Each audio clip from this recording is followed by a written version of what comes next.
Magandang hapon po sa lahat. Luzon, Visayas, Mindanao, kung saan kayong dako ng mundo po, tayo nagbabalik dito sa aking munting channel, Samuel Soriano TV 29, para mag-discuss ulit ng another coins. At ito po ay ating hilig, pangungulikta po ng barya, kaya ho tayo nandito, siniseling natin ang kanilang mga halaga. Ayan po. Magandang hapon po sa aking mga subscriber, kung saan kayong dako ng mundo po. Ayan. Yun naman po, hindi pa po nakapag-subscribe dyan at gusto nyo ang ganitong mga topic po about coins. Ayan, anyayahan ko sana kayo at malaking tulong lang ang ganyong gagawin.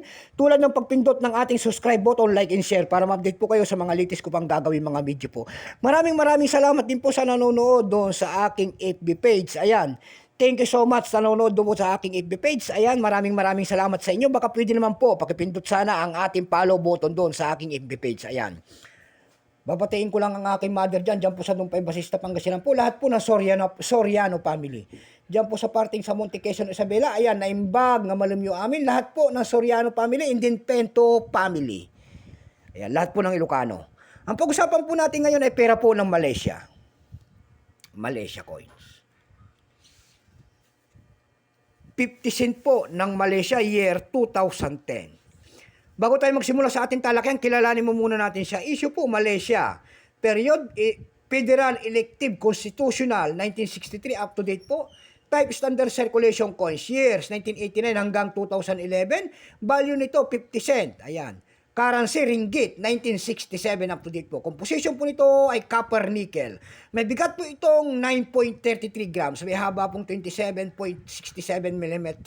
May kapal po naman itong 2.18 mm. Hugis po, bilog, orientation yan, middle alignment. Number N-1655. Reference number KM-53. Ito pong year 2010 ng Malaysia. Ito po ay 14%. Wala pa pong mintage kung ilang piraso ibinababa ng Malaysia sa barya na ito. Wala pong ilang piraso. May price na po doon sa ating numista.com kung tawagin ng ating mga kolektor. Yung kanyang extra fine ay 21. Dako tayo sa kanyang price. Ayan. Sa pandaigdigan. Doon sa carousel page po nito may sa ebay.com po nito may nagbebenta po ng $6.50. Meron din tayo nakita doon nagbebenta nito ng $6.99.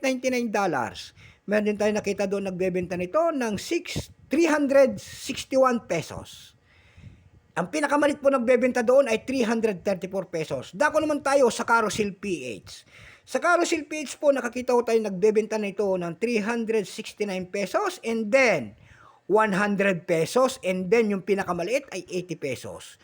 Yan lamang po ang aking maibabahaging kanyang presyo. So hanggang dito na lamang po, Luzon, Visayas, Mindanao, kung saan kayong dako ng mundo po. Keep safe sa lahat and God bless.